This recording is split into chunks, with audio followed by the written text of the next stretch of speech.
බිරිඳගේ ස්වාමියාගේ එකමුතුකම නැත්තම් විමුක්තිය දකින්න පුළුවන්. විමුක්තිය දකින්න බෑ. සංසාරගත බැඳීමක් තියෙන්න ඕනේ. දැන් මෙතන ඉන්න අම්මලා නිවන් දකින්න කම්ම ඉන්න ස්වාමියා පතනවද? මෙතන ඉන්න තාත්තලා නිවන් දකින්න කම්ම බිරිඳ දැන් ඉන්න බිරිඳ පතනවද? සංසාරගත බැඳීම කියන එක හරි වටිනවා. මේක මිනිස්සුන්ට තියෙන්න ඕනේ. කාලෙකින් සංසාරේ මිනිස්සු වෙලා ඉපදුනේ පින්නතුනේ. දැන් බලන්න සිද්ධාර්ථ කුමාරයයි යශෝදරා දේවියයි. සිදුහත් බෝධිසත්වයන්ට නිවන් දකින්න පුළුවන්ද? සංසාර යශෝදරා හම්බුනේ නැත්තම්. යශෝදරා මොන්න තරම් හයියට හත්තියට හිටියද? කාලෙකින් හම්බෙච්ච මනුෂ්‍ය ආත්ම භාවයෙන් වැඩක් ගන්න නම් අපි පන්සල් යන්න කලින් පන්සල වගේ කරගන්න ඕන තැනක් තියෙනවා. කොතනද? අපේ ගෙදර. අහලා තියෙනවද අර පවුල පන්සල වගේ වෙන්න ඕන කියලා? පවුල පන්සල වගේ නොවි චෛත්‍ය ගෙඩි පිටින් ගිල්ලත් වැඩක් තියනවද? පවුල පන්සල වගේ වෙන්නේ නැතුව සිල් ගත්තට වැඩක් තියනවද? සසරට පින් කුසල් හේතු වෙයි. සනසීම තියෙන්නේ පන්සලේද පවුලේද? සනසීම තියෙන්නේ පවුලේ. සනසීම පතන්න ඕන කොහෙන්ද? පවුලේ.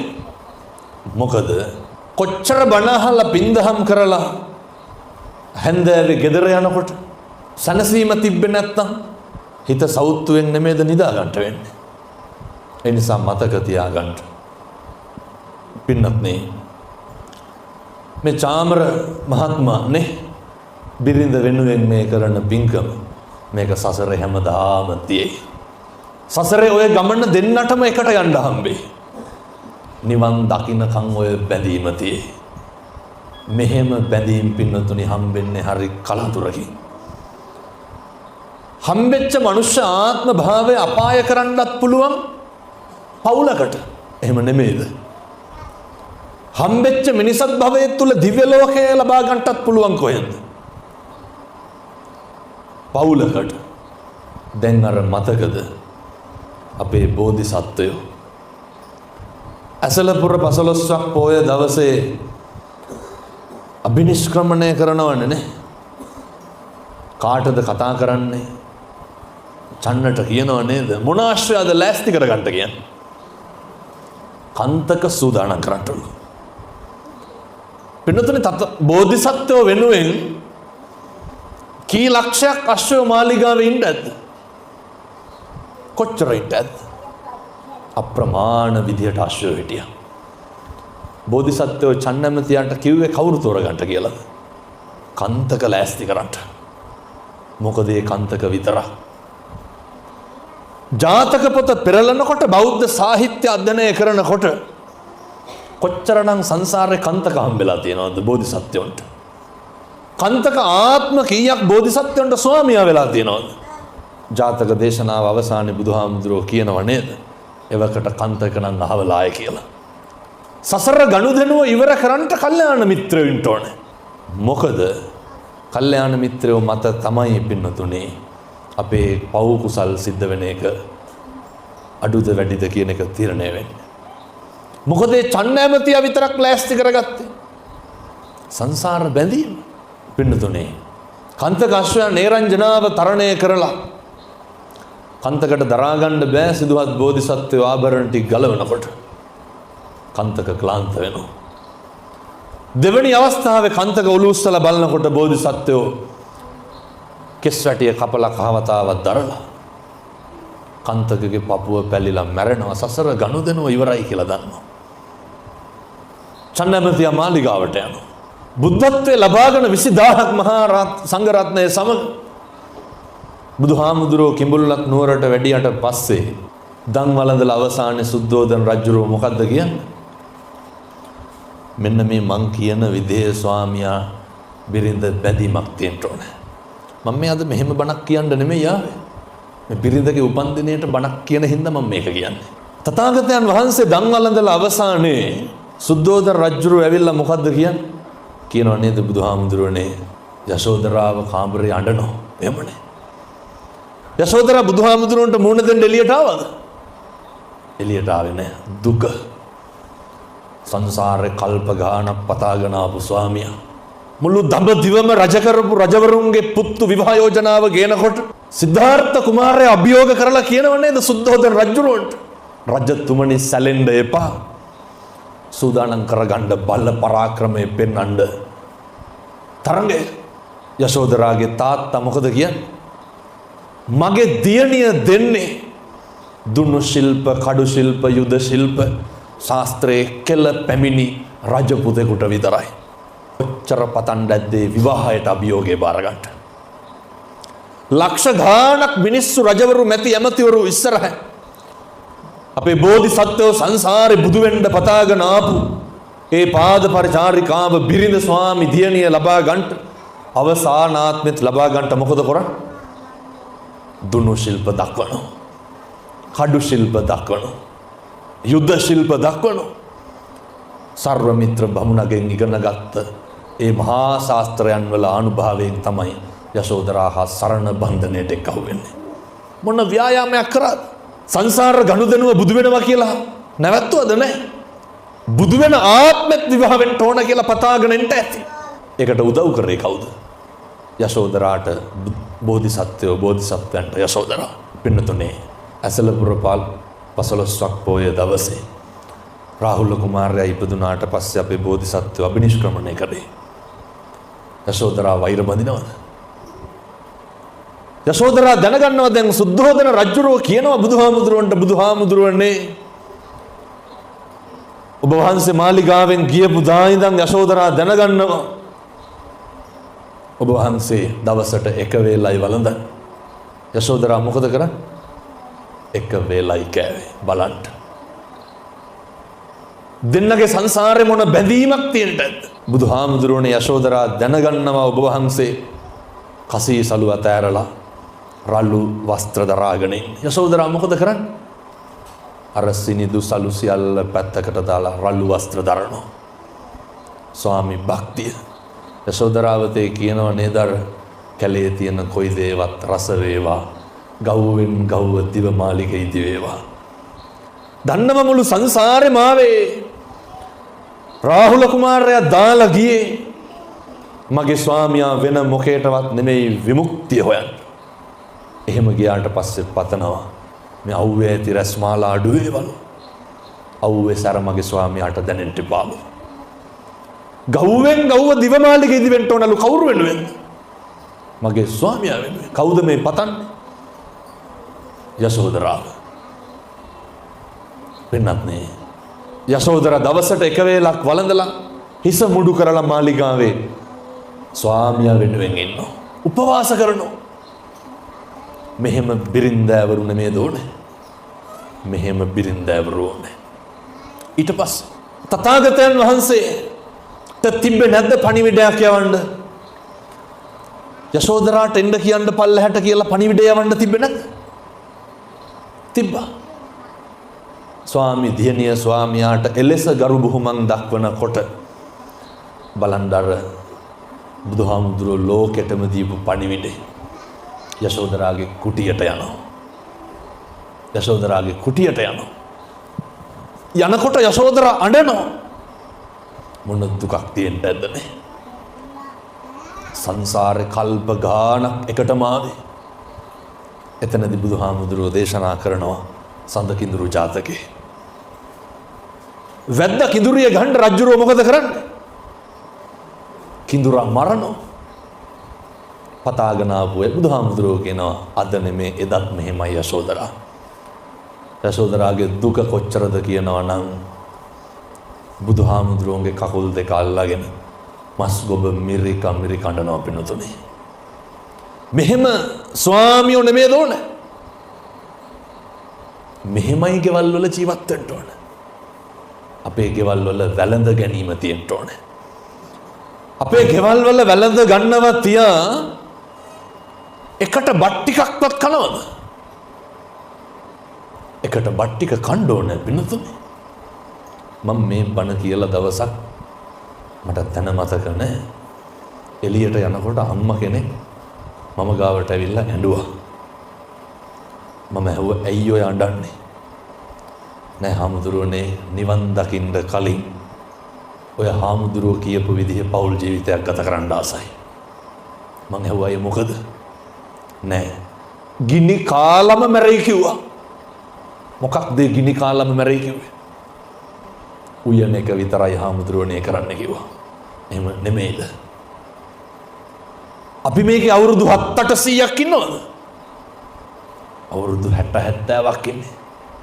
කසාද බැඳලා ගෙවල් වල ඉන්නකොට අද ඉඳන් අදිෂ්ඨාන කරන්න. ගෙදර දරුවෙක් බිරිඳ ස්වාමියා නිකමටවත් තෝ කියලා කතා කරගන්න එපා. එහෙම කොච්චර අපේ ගෙවල් වල කියනවද නේ? එහෙම තාතෝ කියලා කතා කරනවනේ. හෙට ඉඳන් නිකමටවත් කියන්න එපා. අවුරුදු 15 පැන්නට පස්සේ දරුවෝ වැළඳගන්නේ නැහැ. අවුරුදු 15 පැන්නට පස්සේ දරුවෝ දෙමව්පියෝ වැළඳ ගන්නවද? නැහැ. මේ ගෙදර බැඳීම තදට තියෙන්න ඕනේ. අපේ ගෙවල් වල කොච්චර කුණුහරුප කියනවද? කොච්චර කුණුහරුපෙන් බැන ගන්නවද? ඉතින් සනසීම තියනවද ගෙවල් වල? ඒ නිසා මතක තියාගන්න. ගෙදර පුරුදු වෙන්න ඕන අනේකට ගරු කරන්න. කෑවද කියලා අහනව නේද? මේ පැතිවල නම් එහෙම නැතු වෙති. කෑවද කියලා අහපුවාම කොහොමද උත්තර දෙන්න ඕන? එක්කෝ කෑවා නැත්තම් නෑ. සමහර තාත්තලා කියන්නේ නැද්ද ඔය එහෙම අහනකොට? තෝ දැක්කේ නැද්ද මං කෑවද නැද්ද කියලා? එහෙම කියන්නේ නැද්ද? මේ පැතිවල නැතු වෙති. ඒ තාත්තලා ළමයින්ට කියන්නකො දෙපාරකට වඩා බත් කන්න කියලා. ඒවුන් නිකන් බල්ලෝනාවට එක්කනවා වගේ. යටි ගිරිහෙන් බෙරියන් දෙනවනේ කන්නම් කියලා. අය මොන තෘප්තියක්ද පින්නතුනි ගෙවල් කන්න බොන්නවත් බෑනේ මිනිස්සුන්ට එකට. කියමු බලන්න දැන් දකින්න නිවන මොකද්ද කියලා. අම්මා තාත්තා බිරිඳ ස්වාමියා දරුවෝ තුල ලෙන්ගතුකම බැඳියාව නැතිකොට ඊට පස්සේ වයසට ගියපුවා අර බුදුහාමුදුරුවෝ ගාවට එන්න කොසල් රජුරෝ කියනව නේද? මේ වයසින් තරුණ කාලේ හිතෙන්නේ නැහැ. කොසල් රජුරෝ දකින්න එක හීනයක් අර 16 මොකද්ද පින්නතුනේ අර එදාම පැටව ගහපු වැස්සි මොකද කරන්නේ? පැටියගෙන් කිරි බොනවනේ. වැස්සියක් පැටව ගහනවා. ඒ වැස්සි පැටියගෙන් කිරි බොනවා. බුදුහාමුදුරුවෝ ගාවට ගියාට පස්සේ බුදුහාමුදුරුවෝ මොකද්ද ඔකට කියන්නේ? රජතුමනි අනාගතේ දෙමව්පියෝ දරුවන්ගේ වහල්ලු වගේලු ඉන්නේ නැද්ද? එහෙම නැත්නම් අහන්නකො වයස ගම්මලාගෙන් තාත්තලාගෙන්. හොඳලා ගණන් ගන්න. එක දරුවෙක්වත් දෙමව්පියෝ ගැන තකනවද? එක දරුවෙකුටවත් මතක නැහැ. අවුරුදු 20ට කලින් ජීවිතේ මතකද? නැහැ. අනේ අර දෙමව්පියෝ වහල්ලු වගේ ඉන්නේ. දරුවෝ කියන එකක් තමයි. ඔය එක අම්මා කෙනෙක් පන්සලට ආවට පස්සේ මං කොළඹ ඉන්නකොට මම ඇහුවා අද මොකද තනියම කියලා. අම්මා කියනවා නෑ හාමුදුරුවනේ අර කට්ටිය සේරම ට්‍රිප් එකක් ගියාලු. කවුද? පුතයි බිරිඳයි දරුවෝයි සේරම ට්‍රිප් එකක් ගිහිල්ලා. ගෙදර කවුද? අම්මා විතරයි. ඔක අපිට වෙන්නේ ඇයි ඔහොම? ඔක හිතන්න එපා. මේවා තාම වෙලා නැත්තම් ඉස්සරහට වෙයි. ඔය අපි අපේ අම්මට තාත්තට සලකලා බලලා තියෙන්න ඕනේ. අපි අපේ දරුවෝ හදනවා වගේ තමයි අම්මයි තාත්තයි බලා ගන්න ඕනේ. බොහෝ දරුවෝ අම්මගේ තාත්තගේ දේවල් හරියට පස්සට දානවා. කොහොමද ඒ පස්සට දාන්නේ? මෙහෙම කරන්න එපා. අපි වයසට ගියපුවාම අපේ දරුවොත් අපිට මේක කරනවා. මං ඔය අපේ පොඩි හාමුදුරු කෙනෙක්ගේ තාත්තා කෙනෙක් අසනීප වෙලා පණිවිඩය දෙනකොට අම්මා කියනවා පොඩි හාමුදුරුවනේ තාත්තා ඉස්පිරිතාලේ නැවැත්තුවා. පොඩි හාමුදුරුවෝ අක්කට කතා කරනවා. අක්කා මොකද කියන්නේ? අක්කා කියනවා පහට තමයි මහත්තයා යන්නේ. එතකන් යන්න විදිහක් නැහැ. අයියට ගත්තා. හාමුදුරුවනේ පහට. නංගිට ගත්තා. එන්න විදිහක් නැහැ. ළමයි දෙන්න විතරයි ගෙදර. හරි. හවස් වෙනකොට තාත්තා මැරුණා. දරුවෝ තුනයි ළඟ ඉන්න කෙනෙක් හිටියේ නැහැ. ඕකට හිත හදාගන්න අම්මලා තාත්තලා මොකද්ද කියන්නේ? නෑ එයාලට එන්න විදියක් නෑ වැඩ වැඩි. කියන්නේ නැද්ද වයසක අම්මලා තාත්තලා? එක අම්මා කෙනෙක්වත් තාත්තා කෙනෙක්වත් කියන්නේ නෑ දරුවෝ සලකන්නේ නෑ කියලා. කියන්නේ දරුවන්ට වැඩ වැඩි කියලා. දරුවන්ට හරියන්න වරදින්නේ කාටද? අම්මටයි තාත්තටයි. එහෙම නෙමෙයිද? දරුවෝ උඩට යන්න තනි වෙන්නේ කවුද? අම්මයි තාත්තයි. අපි අර පොඩි හාමුදුරුවන්ගේ තාත්තගේ මල ගෙදර යනකොට වෙනතුනේ දැන් සේරම ඇවිල්ලා ඉස්සරහ කණුවේ බල්ලෙක් බැඳලා හිටියා. මම ඇහුවා කාගේද? එතකොටම දුව කියාගෙන ආවා හාමුදුරුවනේ නෑ මේ බල්ලත් අරගෙන ආව දැන් දාලා එන්න බැරි හින්දා කියලා. මල ගෙදරට බල්ලොත් අරගෙන ආවේ. ළඟ ඉන්න. එන්න විදියක් නෑ මහත්තයා එන්නේ පහට කියලා කිව්වා. ඔව් අහන්න වෙයි ඉස්සරහට මතක තියාගන්න. දරුවොත් එක්ක තමයි සුචරිතේ හැසිරෙන්න ඕන. අපි කරපුවා කියපුවා තමයි අපිට හම්බෙන්නේ. ජීවිතේ කවදාවත් අම්මගේ තාත්තගේ හිත නම් රිද්දන්න එපා. නොරිද්ද ඉන්න මොකද කරන්න ඕන? පින්නතුනේ ගෙදර දරුවෝයි බිරිඳයි ස්වාමියායි බොහොම ගුණ යහපත්කම් නැතුව හැදෙන්න හැසිරෙන්න ඕන. එක දරුවෙක්වත් අහලා තියෙනවද අම්මලාගෙන් තාත්තලාගෙන් දරුවෝ කවදාවත් දෙමව්පියන්ගේ දුක දැකලා තියෙනවද? දැන් මහ දෙයක් ඕනේ නැහැ. අද මේ දිලිනි කෞශල්‍ය මහත්මියගේ උපන්දිනේ නේ. අද වගේ දවසක දිලිනි කෞශල්‍ය මහත්මියගේ අම්මා මොන දුකක් විඳින්නද? අප්‍රමාණ වේදනාවක් විඳිනව නේද අපේ උපන්දිනේ කියන එක. අම්මා මොන තරම් කඳුළු හලන්නේ නැද්ද? මොන තරම් ලේ හලන්නේ නැද්ද? ඒ උත්තමාවියට පිං සිද්ධ වෙන්නනේ අද මේ බණ අහන්නේ. මේක දරුවෝ දන්නවද? මගේ උපන්දිනේ කියලා කියන්නේ මගේ අම්මා මහා අප්‍රමාණ වේදනාවක් විඳපු දවසක් කියලා. ඒවත් දරුවෝ දැනගන්න ඕනේ. දරුවෝ දැනගන්න නම් කවුද දැනගන්න ඕනේ? අම්මයි තාත්තයි දැනගන්න ඕනේ. ආර්ය අර සමාජ විද්‍යාවේ කියනව නේද? මම මේක ගැන හොඳ බණක් කිව්වාද උදේ? ජාතික රූපවාහිනියේ. ඔය ආර්ය සහ පරිසරය හරි බලපානවනේ. අර මතකද සත්‍යක උපජාතකේ? හොරු ගාවට වැටිච්ච ගිරව් මොකද කිව්වේ? වරෙව්නේ කපපියව කොටපියව කියලා කිව්වේ. තාපසාරාමයට වැටිච්ච ගිරව් මොකද කිව්වේ? එන්න කණ්ඩ ඉඳ ගන්න. දැන් පේනවද පරිසරය කියන එක හරි වටිනවා කියලා? එහෙනම් අපි දරුවන්ට උරුම කරන්න ඕන එහෙම පරිසරයක්. විවාහ ජීවිතය හරි තෘප්තිමත් වෙන්න ඕන දරුවොත් එක්ක. සමහර අම්මලා ඉන්නවා අපේ අම්මලාට තාත්තලාට බැනගන්න ගත්තට පස්සේ දරුවෝ ඉන්නවද කියන එක ගානක් නෑ. මේ පැතිවල නම් එහෙම නැතුව ඇති මං හිතන්නේ.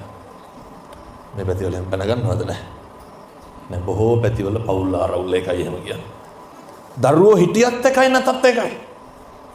මම දැක්ක පින්නතුනේ ඔය මිනිස්සු කොහොමද එහෙම කරන්නේ? බිරිඳ දරුවා වඩාගෙන ඉන්නවා. අර තිරිසන් ගති තියෙන තාත්තා කියන මනුස්සයා බිරිඳ තල්ලු දානවනේ. එහෙම නැද්ද? දරුවා බඩේ ඉන්නකොට මේ අම්මලා කොච්චර කුණුහර පහලද? අර මේ පැතිවල එහෙම නැතුව ඇති මං හිතන්නේ. නෑ බොහෝ පැතිවල එහෙමයි. බලන්න ආරේ සහ පරිසරයේ තියෙන බලපෑම. එහෙම දරුවෝ හදන්න බැරි නම් ඕන කර ඉන්න ඕනේ. ඒව හරි බෝසත් දරුවෝ හදාගන්න එපා. දරුවා කුස පිළිසිඳ ගත්ත තැන ඉඳන් අපේ ගෙවල් වල අම්මලා කොච්චර අඬනවද නේ? අම්මලා කොච්චර කම්පා වෙනවද? අම්මලා කොච්චර පසුතැවෙනවද? මට හම්බෙනවා ඔය බඩදරුවෝ අම්මලාට එහෙම බණ කියන්න. ඒ කට්ටිය කියනවා හාමුදුරුවනේ අර බඩට දරුවා ආවට පස්සේවත් ස්වාමියා ඒ විදිහට ඉන්න බෑනේ. මොන දුකක් විඳිනවද? ඊට පස්සේ අම්මලා දැනගන්න ඕන මේ දරුවෝ ඉස්සරහ තියාගෙන අම්මා බනිනවා තාත්තගේ පැත්තේ කට්ටියට. කාටද? අර නැන්දම්මට ඒ නෑනලාට බෑනලාට බයින. කොහොමද බනින්නේ? ඔවුන් එහෙමයි මේකි මෙහෙමයි ඒකි එහෙමයි කියලා බයිනවා. තාත්තා බනිනවා අම්මගේ පැත්තේ කට්ටියට. මේ අම්මලා හැම බැලලා නැතුව ඇති. ඔය ඕක බලපාන්නේ කාටද? ඉතින් කොහොමද යහපත් දරුවෝ හදන්නේ? ආරේ සහ පරිසරය හරියට බලපානවා. ඔය പ്രേතවත්වයේ සඳහන් වෙනවා එක ප්‍රේතියක් අප්‍රමාණ විදිහට දුක් විඳිනවා. අම්මලා කැමති නැහැ නේද ඔය තාත්තලාගේ පැත්තට දෙනවට. අම්මලා හරි කැමති අම්මලාගේ පැත්තටම කඹරනවා. අම්මගේ අයියට අම්මගේ තාත්තට අම්මගේ පවුලට දෙනවන. අර පැත්තට දෙනවට කැමති නැහැ. එහෙම දෙන එකක් දිහා බලාගෙන ඉඳලා ඒකට ද්වේෂය වෛරය පතුරවලා ප්‍රේතියක් වෙලා ඉපදුනේ. කවුරුවත් දෙනේවට හූල්ලන්න එහෙම යන්නේ නැහැ. කොහොමත් ඔය අම්මලා හැමෝම නෙමෙයි. අර දෙන්න ගියපුවාම ඔච්චර මොකටද කියලා අහනවා. මතක තියාගන්න. ගෙදර ඉන්නකොට පින්නතුනේ දරුවන්ට ඇහෙන්න කුණුහරුපයක්වත් කියන්න එපා. ඔය ටික කොහොම හදාගමු. දැන් බණ පටන් අරන් බයයි. බණ කියන්න හම්බුනේ නැහැ. කවදා හරි හොඳ හාමුදුරු කෙනෙක් ගෙනල්ලා හොඳ බණක් අහන්න. එතකන් ඔය මං කියපු විදිහට ඉන්න. එහෙම නැතුව නම් බණ අහලා වැඩක් නැහැ. වැඩක් තියනවද? සමහරු කියනවා අපේ ගෙදර හාමුදුරුවනේ එළි වෙනකම් පිරිත්ලු. කවුද? රේඩියෝ. අපි අහන පිරිත් නිදි මරන්න පිරිත් අහනවද? පිරිත් දාලා බුදි. සමහරු කියනවා දවසම බෞද්ධයක දාලාලු තියෙන්නේ. ඔය අහපු පණ ගොඩවල් හැටියට මෙලහට ඔහොමනම් වෙන්න හේතුවක් නැහැ. මේ බණ මඩුවේ කියලා තියෙන බණවල හැටියට මේ වයසක අම්මලා ටික නොහිටින්න මෙතන 15ක්වත් නැහැ. හැබැයි අහලා බලනකොට මේ පන්සලේ දායකයෝ ඇති බර කාලයක් ඉඳන්නේ. මාස්පතා දන් දෙනවා ඇති. දායකයෝ තිරිසන් වගේ හැදිලා හාඳුරන්ට දන් දුන්නට වැඩක් තියනවද? ඔය පාංශකූල කරගන්න උමනාවට දායකකම් කරන්න එපා. පාංශකූල පිරිමහ ගන්න දායක සභාවට බැඳෙන්න ඕනද? එහෙම තේරුමක් නැහැ. මේක අවබෝධ කරගන්න. කාලෙකින් හම්බෙච්ච මනුෂ්‍ය ආත්ම භාවයේ තුල පින්නතුනේ හොඳ සත්පුරුෂෝ විදිහට ඉන්න. හෙට ඉඳන් දැන් මෙහි දානි තියෙන්නේ කොච්චර කාලයකට සැරයක්ද? හැම මාසෙම දානි තියනවද? මාස්පත දාන කියනවද? මාස දෙකකට සැරයක්. ඒ කියන්නේ අවුරුද්දකට 6 පාරයි දාන්නේ තියෙන්නේ නේ. කවුද ඔක උයාගෙන එන්නේ? එනවද දරුවෝයි බිරිඳයි ස්වාමියයි සේරම? මේ එනවද නායකන්නේ? බිරිඳ දරුවෝ ස්වාමියා සේරම එනවද? මේ නායක හරුන්ගෙන් ඇහුවොත් මේ ප්‍රතාපවත් පැවිදි ජීවිතේ අපේ ඇඟිලි ගානටවත් නැතුව ඇති. අවුරුද්දකට 6 පාරයිනේ. මාස දෙකකට සැරයක් තියෙන දානේ. අම්මයි තාත්තයි දරුවෝ යන්න. එනකොට දරුවන්ට කියන්න පුතේ සරෙප්පු දෙක ගලවපන් ගේට්ටුව ගාමින්. ඔව් උගන්නලා ඇත්තේ මං හිතන්නේ මේ වෙනකොට. ඒක තමයි අරුන් බයිසිකල් ස්තෝප්පේ නවත්තන්නේ. බාට ගලවන්නේ ලැබුම්ගේ උළුවස්ස ගාමින්. මෙහෙ නන් නැතුව එදී හැම. තෙරුවන් වැඩ ඉන්න භූමියට එන හැටි. මෙහෙම නෙමෙයි. තේ පන්සලට බාට දාගෙන එනවද නැද්ද කියන එක නෙමෙයි කතන්දරේ. සංසාරේ කවදනම් ආයේ තෙරුවන් වැඩ ඉන්න භූමියේ පය තියන්නද පින්නතුනේ. ඒක දරුවන්ට කියලා දෙන්න. පුතේ මේ යන්නේ තෙරුවන් වැඩ ඉන්න තැනකට. හාඳුරෝ ගාව ගන්න එපා මෙවට. මේ ඒක දරුවන්ට කියලා දෙන්න. සංසාරේ අපිට ආයේ තෙරුවන් ඉන්න තැනට යන්න හම්බෙන්නේ නැති වෙයි. හාමුදුරුවන්ට ආපු ගමන් දන ගහලා වදින්න. සමහරක් කොල්ල බයිසිකල් ලැබිලා හෝන් ගහනවා ආවා කියන්න. තියෙන හැඟීම ඉස්සර අපේ අම්මලා එහෙමද? ඒක හැදෙන්න ඕනේ. දරුවන්ට ධර්මය අවබෝධ වෙන්න ඕනේ. දරුවන්ට පොඩි කාලේ ඉඳන් තේරෙන්න ඕනේ මේකේ වටිනාකම. එතකොට පව් කරන්නේ නැහැ. දාන්නේ ටික දරුවොත් එක්ක ගෙනල්ලා දරුවොත් එක්කම බෝමලුව අමදින්න පිං සිද්ධ වෙන්නේ නැද්ද? බැරිකමද නොකරනකමද? නොකරනකමනේ. චෛත්‍ය මලුව අමදින්න දාන්නේ ටික දීලා වැඳලා යන්න. ඕවා වෙන්න ඕන දේවල් අපේ. මොකද දැන් ওই පැයක් ඕකට ගත කරන්න බැරි කෝටි ගාණක් පාඩු වෙනවද ওই පැයට? දැන් කොයි මෙච්චර කාලයක් වෙලාවක් නැහැ කියලා වෙල් වලට බත් අදිනවා වගේ සමහරු දන් අරන් යනව නේද?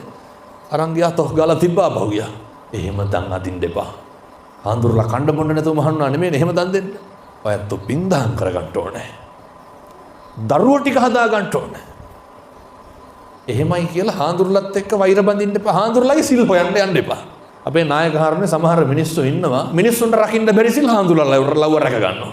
බුදුහාමුදුරුවෝ ගන්නොන්න මුඩකෝ මහනොන්න පත්ත චීවරදාරකෝ මහනෝ. තට්ටේ බෑවට පාත්‍රා සිවුරු දරුවට හාඳුරලා වෙන්නේ නැහැ.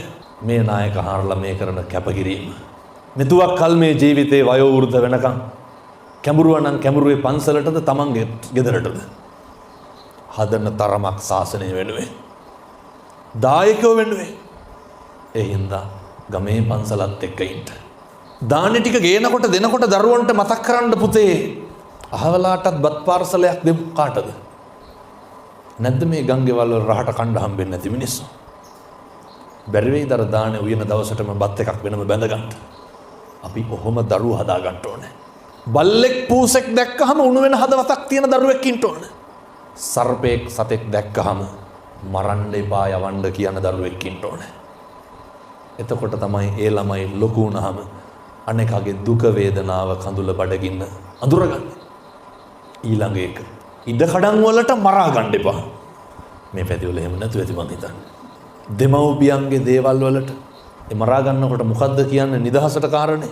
ඔය කියනව නේද හාමුදුරනේ අපිටත් ළමයි ඉන්නවා උන්ටත් ඕනේ කියලා. එහෙමනේ කියන්නේ. එතකොට මතක් කරගන්න ඕනේ අපේ දරුවොත් කසාත මදිනවා කියලා. ඊට පස්සේ අපේ දරුවෝ මොකද කරන්නේ?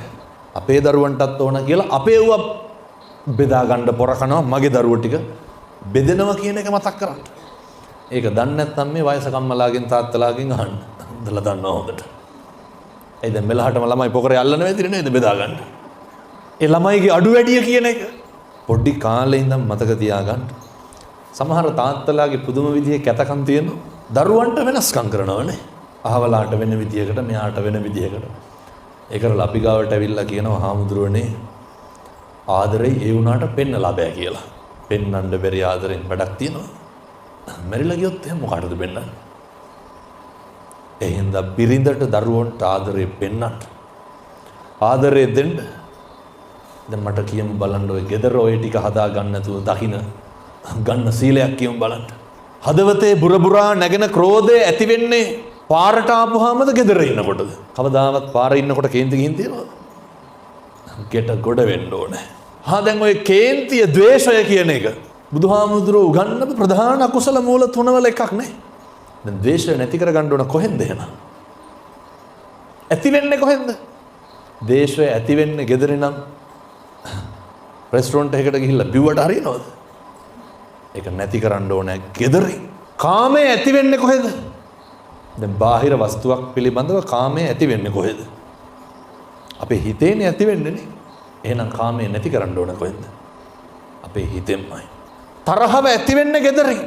සමහර විට තරහව නැති කරගන්න වාහනේ බයිසිකලේ අරන් පොඩ්ඩක් එක්ක අල්ලපු ගෙදරට යනවා නැත්නම් යාළුවෙක් හම්බෙන්න යනවා නැත්නම් ටවුම දිහාට යනවා. දැන් පැහැදිලිද ගෙදර තමයි හදා ගන්න ඕන කියලා. අපේ වැඩිපුරම හිත රිද්දුවා නම් රිද්දුවේ ගෙදර මිනිස්සුද පිට මිනිස්සුද? ගෙදර මිනිස්සු. තමන්ගේ මිනිස්සුනේ.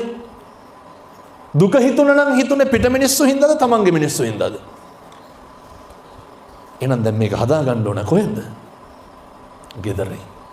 ගෙදරින් හදා ගන්න නම් පින්නතුනේ ඔය බුදුහාමුදුරුවෝ උගන්වනවා නේද අපිට අර නහි වේරේන වේරාණි සම්මන්තිත උදාචන අවේරේනච සම්මන්ති. ගෙවල් වල එකට එක කියන එක නවත්තන්න ඕනේ. මේ පැතිවලත් අර එකට එක කියනවද? සමහර තාත්තලා කියනව නේද? කට තලනවා කට වහපිය කියලා. ඇයි? ආයිතින් අපේ අම්මලා ඒකටම හරියනවනේ. අර වෛරය ඇති වෙලා බැනගෙන යන මනුස්සයාට ගුටි කාලා රෙදි කෑලි අරන් ගෙදර යන කම්ම මොකද කරන්නේ? කට වහනවද? නැහැ. වෛරය නැති කරන්න පුළුවන් මෛත්‍රියෙන් පිනවතුන. දැන් ආහාරෙන් කුණු හරපෙන් බැනගෙන එනකොට මෙහෙන් කිව්වට වැඩක් නැහැ. සියලු සත්‍යෝ සූපත් වේවා නිදුක් වේවා කියලා බිරිඳ මෛත්‍රී කරුවට වැඩක් තියනවද? ඒවා මේ හිටි අඩිය කරන්න පුළුවන් ඒවා නෙමෙයි. කැත පුරුදු අපි මොනවාද හිටි අඩිය කරනවනේ. සම්මජාතියකට පන්සලකට එන්නේ නැහැ. පිරිතාලේ ලේවමනේ දානවා කියලා දැනගත්තා මෙහි ඇවිල්ලා බෝධි පූජා වලට පඳුරු ගැට ගන්නවා. මේ පැත්තේ නම් එහෙම නැතු ඇති. මේ ගිඩි ගහලා එනවා හාමුදුරනේ බෝධි පූජාවකට පාර වෙන්න ආවේ. ඇයි කියලා අහනකොට නෑ අහර පණ අදිනවා. එහෙම මේ ස්විච් ඔබනවා වගේ මේව කරන්න පුළුවන්ද? ධම්මෝ හවේ රක්කති ධම්මචාරේ. සනාතන බුදු වදන මොකද්ද? ධර්මයේ හැසිරෙන්න ඕනේ. ඉතින් හැසිරෙන්නේ නැතුව ධර්මයේ රකින්නේ නැහැ. gedara dora හොඳට පුරුදු වෙන්න. සබ්බ පාපස්සකරණං අහලා ඇතිනේ. සියලු පව් නොකළ යුතුය. කුසලස්ස උපසම්පදා. මොකක්ද උගන්වන්නේ? සියලු කුසල් උත්පාදනය කළ යුතුය. මතක තියාගන්න. ඔය gedara ජීවත් වෙනකොට පින්නත් නේ. එකිනෙකාට බැන ගන්නකොට එක්කෙනෙක් බනිනකොට අනික් එක්කෙනා සද්ද නැතුව හිටියා මං සද්ද නැතුව ඉන්නවා දැන් හරියයි එහෙම හරියන්නේ නැහැ. මේකට මුල ඉඳන් තියෙන්න ඕන. අර අහලා තියෙනවද කිරිබොන කාලේ බත් කන්න එපා කියලා? බත් කන කාලේ බත් කන්න ඕන, කිරිබොන කාලේ කිරිබොන්න ඕන. පොඩි කාලේ ඉඳන් හැදෙන්න ඕන. අර මම මුලින් කියපු විදිහට අපේ තාත්තලා නැගිටිනකොට මං අම්මලාට පොඩි යෝජනාවක් කරන්න. තාත්තලා කරන්නේ නැති හින්දා හෙට ඉඳන් මේක කරන්න. තාත්තා නැගිටිනකොට තාත්තට බුදුහාමුදුරුවන්ට පූජා කරන්න වතුර වීදුරුවක් මේසෙ උඩින් තියලා තියන්න.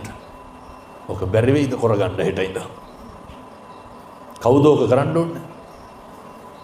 අම්මලා කරන්න ඕනේ. ඇයි ඒ? මෙහෙම හරි ගියා පින්න. අද්දුටුවයි ප්‍රත්‍යක්ෂයි කරලා බලන්න. පැන් එක තාත්තලාට පූජා කරන්න කියලා මේසෙ උඩින් තියලා තියන්න. පින් සිද්ධ වෙන්නේ නැද්ද? උදේ පාන්දර බුදුහාමුදුරුවන්ට පැන් පූජාව. විනාඩියක් ඇයි එතකොටනේ? එච්චර වෙලා යන්න. තියලා වැඳලා යන්න කියන්නේ. දවසක් දෙකක් කොහොම කරන්නකෝ. ඉස්සර අපේ ගංගෙවල් වල තිබ්බ මතකද? බත් එක උයපු ගමන් උඩින්ම කාටද? තාත්තට නෙමේ දරින්. මුදුන් බතෙන්ම කියලානේ. ඔව තියනවද? අම්මලා දරුවන්ටවත් කන්න දෙන්නේ නැලුනේ. බලන්න තිබ්බ බැඳීම.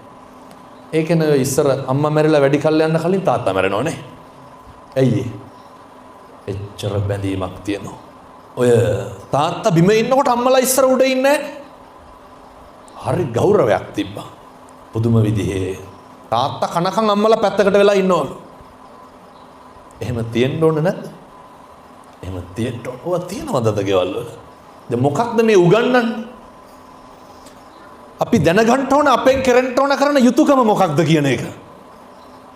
අපි දැනගන්න ඕන අපේ භූමිකාව මොකක්ද කියන එක. බිරිඳගේ භූමිකාව කරන්න. ස්වාමියාගේ භූමිකාව කරන්න. දරුවෝ ඒව දිහා බලාගෙන තමයි හැදෙන්නේ. ඒ නිසා අකම්පිතව ජීවත් වෙන්න. ගෙදර පවුලේ ඉන්නකොට බුදුහාමුදුරුවෝ ගන්නව නේද? පුට්ටස්ස ලෝක ධම්මේහි චිත්තං යස්සන කම්පති. අශෝකං විරජංකේම මංගල කාරණාවල උගන්න. ඉන්ද්‍රකීලයක් වගේ ඉන්න මොනාටද? මේ ලෝකේ හැම එකක්ම වෙනස් වෙනවා. නින්දාව එන්නේ ප්‍රශංසා කරන මිනිස්සුන්ගේ. අපිට හොඳක් නොකියපු මිනිස්සෙක් කවදාවත් බනින්න තු ඉඳලා තියෙනවා. බනින්නේ කවදා හරි හොඳ කියපු කෙනෙක්. ඒක දැනගෙන ජීවත් වෙන්න. ජීවිතේ හැමදාම සැප තියෙන්නේ නැහැ. දුකටපත් වෙන්නේ නැද්ද? දුකටපත් වෙනවා. හැමදාම කීර්තිය තියෙන්නේ නැහැ. නින්දාව එනවා. හැමදාම ලාභය තියෙන්නේ නැහැ. මට අලාභය එනවා කියලා දැනගෙන ජීවත් වෙන්න. දරුවෝ කියන්නේ සම්පතක් නේ. බුදුහාමුදුරුවෝ ගන්නනවානේ පුත්තාවත්තු මනුස්සා. දරුවෝ කියන්නේ හොඳ ලාභයක්. ඒ තුලින් කවදා හරි අලාභයක් වෙන්නේ නැද්ද? ඒ තුලින් කවදා හරි දුකක් ඇති වෙන්නේ නැද්ද? ඔය වයසක අම්මලාගෙන් තාත්තලාගෙන් අහන්නකෝ. කවදා හරි දරුවෝ හින්දා ගැන හිතලා අපි දුක් විඳිනවා. ඒ නිසා පින්නතුනේ අටලෝ දහම ගැන කම්පා වෙන්නේ නැතුව ජීවත් වෙන්න. වෛර කරන, බනින, අඩුපාඩු කියන මිනිස්සු දිහා හැම කෙනෙකුටම උත්තර දෙන්න ගියොත් මොකද වෙන්නේ? මේ ලෝකේ හැම කෙනෙකුටම උත්තර දෙන්න ගියොත් මොකද වෙන්නේ? දැන් ඔය දැකලා තියෙනව නේද මගේ බණවල කෑලි හරියට හැම තැනම ඔෂයා වෙනවා. පහුගිය දවස්වල මම බණකට යනකොට මට පැය දෙක තුනක් බණ කියන්න කිව්වා. මම අසනීපෙන් හිටපු නිසා මම කියනවා මම අද අසනීපෙන් ඉන්නේ කියලා. දැන් මේ මාස ගානකට කලින් කියපු එක. අද මගෙන් කට්ටිය අහනවා හාමුදුරනේ අසනීපද කියලා කෝල් එනවා. බලනකොට ඒ වීඩියෝ කෑල්ලත් කපලා දාලා වීඩියෝ එකක් හදලා මේ ලක්ෂ ගාණක් බලලා මගේ බණවල নমස්කාරය විතරයි ඉතුරු වෙලා තියෙන්නේ. කපා දානවා. පොඩි කෑලිනේ තප්පර 30 විනාඩි. ඔව් අල්ලගෙන ඔට්ටු වෙනවා. සම්පූර්ණ බණ අහලා නෙමෙයි. දැන් අර අපි කිව්වේ බුදුහාමුදුරු යශෝදරාගේ කුටියට වැඩිය කියලා. ඕක විතරයි ඕම් දාන්නේ. එතකොට මොකද්ද කියන්නේ? ආයිතින් පද හදන්න අපේ අම්මලා තාත්තලාතර සම්පූර්ණ දේශනාව අහපු ඔය ඇත්ත දන්නවනේ. අර කියන්නේ මං කියනවා බුදුහාමුදුරුවෝ කුටියට වැඩිය යශෝදර ඇඬුවා. ඔච්චරයි යන්නේ. එතකොට මිනිස්සු කියනවා මේ හාමුදුරුවෝ මොනවාද මේ කියන බණ කියලා. අහලාද? නැහැ. අපේ අම්මලා ගෙදර රේඩියෝ එක දාගෙන බණ ඇහුවා වගේ. ඇහෙන ටික විතරයි. ඒ නිසා මතක තියාගන්න. ධර්මයක් හරි විදියට හරි තැනින් තේරුම් ගන්න. මගේ හදවතින්ම මම ප්‍රාර්ථනා කරනවා මේ අම්මලාට තාත්තලාට තෘප්තිමත් විවාහ ජීවිතයක් ගත කරන්න අවශ්‍ය කරන ශක්තිය ධෛර්යය දලදා හාමුදුරුවන්ගේ පිහිටෙන් ලැබේවා. සාදු සාදු සාදු. පින්නත් මේ ගෙදර ජීවත් වෙනකොට ඉන්නකොට දැන් මේ කටින පිංකම් කාලෙනේ නේ. කටින පිංකම් මේක ගැන කියනවා හොඳ බණක්. ඔය ඉස්සර 60යි ජාතික රූපවාහිනියේ. මේ කටින සනකෙලි වෙලා තියෙන්නේ. මතක තියාගන්න. කටින සිවුර වඩම්මනකොට ඒ බන්දේසියට රුපියල් 50ක් දාලා වැන්දට කටිනානිසංස හම්බෙන්නේ නැහැ. කටින පිංකම දවසේ ගෙනල්ලා කපුරුකේ කොස්සක් එල්ලුවට කටිනානිසංස හම්බෙනවද? එහෙමනම් ඉතින් බැරියයි මේක කරන්න. මේක මේ සල්ලිත් එක්ක කරන්න පුළුවන් එකක් නෙමෙයි. දන්නෙත් නෑ කටිනානිසංස කියන්නේ කණ එකක්ද බොන එකක්ද කියලා. වස්තුම් මාසයේ පුරාවටම සම්බුද්ධ ශාසනයෙන් කැප වෙලා තියෙන්න ඕන. කොහොමද ඒ කැපවීම කරන්න ඕන? ශාසනය උදෙසා කරන පූජා මනෝපුබ්බංගමා ධම්මා. මනස පූර්ව වෙන්න ඕන. අප්‍රමාණ හැඟීමකින් කටයුතු කරන්න ඕන. මේ උතුම් කටින චීවර යකරන්ට පූජා කරන්න මේ වස්තුම් මාසයේ භික්ෂුන් වහන්සේලාට කැඳ අවුල් පට්ටික පිළිගන්නට දරුවොත් එක්ක එන්න මම පොඩි යෝජනාවක් කරන්නම්. තව කල් තියෙන හින්දා කටිනට පේවෙන්න. කටිනේ දවසට වඳිනකොට වැඳ ගන්නකොට මොකක්ද හිතෙන්න ඕන? මම කටිනේ වෙනුවෙන් මේ දේ කරා. කටිනේ වෙනුවෙන් මම කුණු හරපයක් නම් කිව්වේ නෑ. වස්තුම් මාසයේ වචනයෙන් මම සංවර වුණා. එහෙමයි වෙන්න ඕන. තථාගතයන් වහන්සේට ආමිසයම නෙමෙයි. උන්වහන්සේගේ ධර්මයට අනුව ජීවත් වෙමු. වස්තුම් මාසේ මම නැති බැරි වයසක උදවියට බෙහෙත් ටික පූජා කළා. වස්තුම් මාසේ සිල් ගන්න කලින් දවසේ මම බණ මඩුව හේදුවා. දරුවොත් එක්ක ඇවිල්ලා බැරි වේදව කරගන්න. කටිනේ වෙනුවෙන් පින්කම් මාලාවක් ලයිස්තුවක් තියෙන්න ඕන. කටිනේ අරමුණු කරගෙන. නැත්තම් මේ කොහේවත් නැතුව ඉඳලා ගෙදර බුදියාගෙන ඉඳලා පාන්දර ඇවිල්ලා අරකට රුපියල් 100ක් දාලා වඳිනවා. එහෙම කටිනානිසංස හම්බෙනවද? නැහැ. මතක තියාගන්න. කාලෙකින් හම්බෙච්ච මනුෂ්‍ය ආත්ම භාවයේ තුල පින්නත්නි සංසාරේ කවදානම් ආයේ කටින පින්කමක් කරගන්නද? අර සිවුර බාර ගන්න මනුස්සයාටම නෙමෙයි ඔය පාන් රාත්තලම කියලා. ඒක වෙනුවෙන් කරන්න. අර අහලා තියෙනව නේද මේ අම්මලා තාත්තලා ඒක සාටක බමුණා. බිරිඳටයි බමුණටයි තිබ්බේ පින්නතුනි එක සලුවයි. ඕකත් පූජා කරන්නේ. බුදුහාමුදුරුවෝ කියනවා අසද්දුෂ මහ දාණයටත් හපන්ලු. ඒ නිසා සත්පුරුෂම් මේ තාත්තේ දරුවොත් එක්කම වකරන්න. කාලෙකින් ලැබුණු මිනිසත් භවයේ නිස්කාරණේ නාස්ති නොකර. ඔය අරුමේ කියලා කියන්නේ මිනිස්සු වෙලා ඉපදුණු එක නෙමෙයි. උපදින හැමෝටම කතා කරන්න පුළුවන්. උපදින හැමෝටම ඇවිදින්න බෑ. උපදින හැමෝටම බණ අහන්න පුළුවන්. දැන් අපේ මේ චාමර මහත්තයාට හිතුණට බිරිඳ වෙනුවෙන් බණක් කියවන්න ඕන උපන් දිනේට. ඔහොම සේරටම හිතෙනවද? එහෙම හිතෙන්නේ නැහැ. පින් කරන්න හිතෙන්නේ පෙර පින්කාරයින්ට. අපි හරි ස්වම්පෝෂිතයි මොනාගෙන්ද?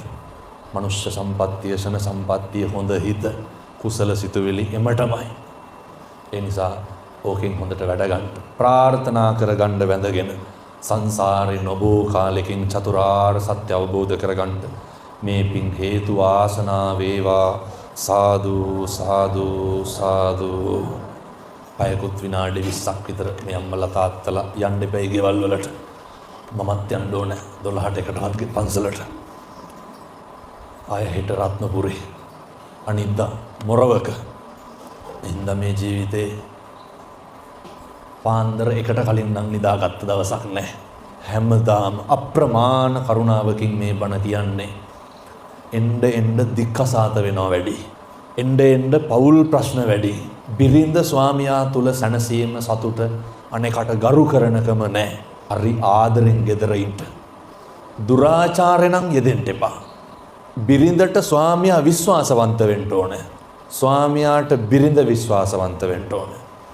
අද සමාජයේ බිරිඳගේ නිර්වත හැර වෙන බිරිඳකගේ නිර්වතක් නොදකපු ස්වාමියෙක් හොයාගන්න ඉන්නවද? සැකය ඇති වෙන්න හොඳ නැහැ. සැකය කියලා කියන්නේ පෞල් විනාශ වෙන දේවල්.